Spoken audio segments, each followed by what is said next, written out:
അതുകൊണ്ട് ചെയ്യാൻ പറ്റാത്ത നമ്മൾ നേരത്തെ സംസാരിച്ച കാര്യം ചെയ്യാവുന്ന കുറെ കാര്യങ്ങളുണ്ട്. ഇമോഷണൽ ഇന്റലിജൻസ് കൊണ്ട് ചെയ്യാൻ പറ്റാത്ത ഒരുപാട് കാര്യങ്ങൾ അല്ലെ പറ്റുന്ന ഒരുപാട് കാര്യങ്ങളുണ്ട്. അതൊരിക്കലും ഒരു ആർട്ടിഫിഷ്യൽ ഇന്റലിജൻസിൽ കൊണ്ടുവരാൻ പറ്റില്ല. പക്ഷെ നമ്മൾ ഈ ടോപ്പിൽ സ്ലൈറ്റ്ലി ഒന്ന് വ്യതിചലിച്ചിട്ട് നമ്മൾ ഈ ജോലി എന്ന് മാത്രം പറഞ്ഞ് ഒരുപാട് പേരുടെ ജോലി പോകുന്നു പറയുന്നതിനെക്കാട്ടിലും ഈ ലോകത്ത് എത്രയോ വലിയ കാര്യങ്ങൾ സംഭവിക്കുന്നു എന്ന് പറഞ്ഞു കഴിഞ്ഞാൽ ഈ ജോലി പോകുന്നത് ഒരു 10%, 5% മാത്രം ചിന്തിക്കേണ്ട ഒരു പ്രശ്നമാണ്. ഇത്രയും കാലമായിട്ട് ഇപ്പം ഇവിടെ ഇരിക്കുന്ന 10-20 വയസ്സുള്ള ഒരാള് ഇന്ന് 20 വയസ്സുള്ള ഒരാൾ ചെയ്യാൻ പറ്റുന്നത് ഒരു 10 വർഷം 20 വയസ്സുള്ള ആൾ ചെയ്യാൻ പറ്റുന്നതിന്റെ 100 ഇരട്ടിയായിരിക്കും. ആ രീതിയിലേക്ക് വരാനുള്ള കാരണം AI മാത്രമാണ്. ആർട്ടിഫിഷ്യൽ ഇന്റലിജൻസ് വന്നതുകൊണ്ടാണ് ഇപ്പൊ ആ കുട്ടിക്ക് ഇന്ന് ഇവിടെ ഇരുന്നിട്ട് ഒരു ലോകത്ത് നടക്കുന്ന ഏതൊരു കാര്യവും കണ്ടുപിടിക്കാൻ പറ്റുമെങ്കിൽ, അതിനെക്കുറിച്ച് കൂടുതൽ നല്ല ചോദ്യങ്ങൾ ചോദിക്കാൻ പറ്റുമെങ്കിൽ അത് AI കൊണ്ടാണ്.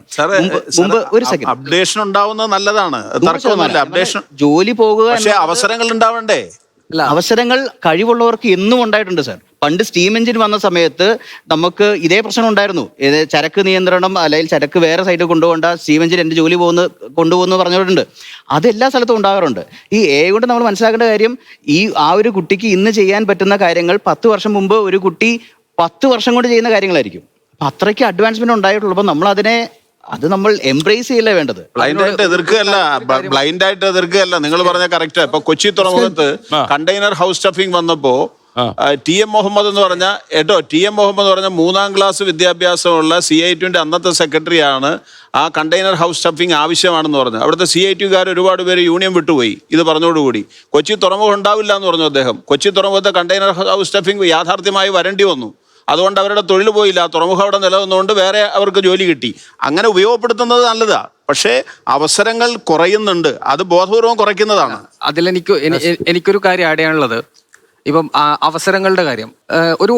ഈ പറഞ്ഞ പോലെ ഒരു 5 വർഷം മുമ്പ് ഒരു എന്റർപ്രണർഷിപ്പ് എന്ന് പറയുന്നത് ഒരു യങ്ങറായിട്ടുള്ള ഒരാളെ സംബന്ധിച്ച് ഭയങ്കര ബുദ്ധിമുട്ടായിരുന്നു. പക്ഷേ ഇപ്പം AI ഒക്കെ വന്നു, എസ്പെഷ്യലി 2022 ശേഷം സിംഗിൾ എംപ്ലോയി സ്റ്റാർട്ടപ്പുകളുടെ എണ്ണം ഇന്ത്യയിൽ എത്ര കൂടിയിട്ടുണ്ടെന്ന് നോക്കിയാൽ മതി. അതും സക്സസ്ഫുൾ ആയിട്ടുള്ള സിംഗിൾ എംപ്ലോയി സ്റ്റാർട്ടപ്പുകൾ. കാരണം അയാൾക്ക് സ്വന്തമായിട്ട് എന്ത് ചെയ്യാൻ പറ്റും, എൻഡ് ടു എൻഡ് കാര്യങ്ങൾ ചെയ്യാൻ പറ്റും. അതിനെ റവന്യൂ ആക്കി മാറ്റാനും പറ്റും. ഒരു എംപ്ലോയിയെ പോലും ജോലിക്ക് എടുക്കാതെ സക്സസ്ഫുൾ ആയിട്ട് ബിസിനസ് ചെയ്യാൻ പറ്റുന്ന ഒരു സാഹചര്യം ഉണ്ടായത് ഈ AIക്കാണ്. പിന്നെ അതിന്റെ കൂടെ തന്നെ ആഡ് ചെയ്ത് പറയാനുള്ള ഒരു കാര്യം എന്ന് പറഞ്ഞാൽ, ലോകത്തുള്ള എല്ലാ ജോലികളും AI ചെയ്യാവുന്ന ഒരു ഘട്ടം എത്തുന്നതെന്ന് വിചാരിക്കുക. അവിടെ പോലും അത് ചെയ്യേണ്ട ഒരു നീഡ് മനുഷ്യൻ്റെതാണ്. അത് ആ ഒരു ജോലി തീർക്കണ്ട. ഇപ്പം SKN ഇവിടെ വന്നിട്ട് ഇത് അവതരിപ്പിക്കുക എന്നുള്ളത് SKNന്റെ നീടാണ്. അതിന് വേറൊരാളെ മനുഷ്യൻ പറയും AI ചെയ്യും എന്നുള്ളത് മാറിയല്ലോ ഇപ്പൊ. അതെ, AI പലതും പറയും, മനുഷ്യൻ ചെയ്യും. ആ അവസ്ഥയായോ? ഇല്ല, അങ്ങനെയൊന്നും വന്നില്ല. നമ്മൾ നമ്മുടെ ഒരു അസിസ്റ്റന്റ് ആയിട്ട് മാത്രം AI കാണുകയും നമ്മുടെ പ്രൊഡക്റ്റ് ന്യൂക്ലിയർ വാർ ഉണ്ടാവും തീർച്ചയായിട്ടും.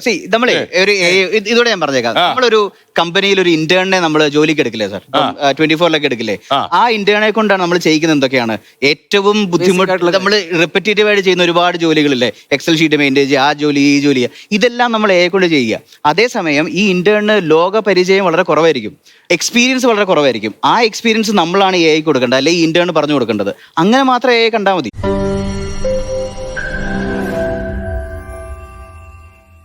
ലോകത്തെവിടെയായാലും ഏത് സമയത്തും 24 വാർത്തകളും ഓഗ്മെന്റഡ് റിയാലിറ്റി പാക്കേജുകളും എക്സ്പ്ലെയിനറുകളും വിശദമായി കാണാൻ ഞങ്ങളുടെ YouTube ചാനൽ നിങ്ങൾക്ക് സബ്സ്ക്രൈബ് ചെയ്യാം.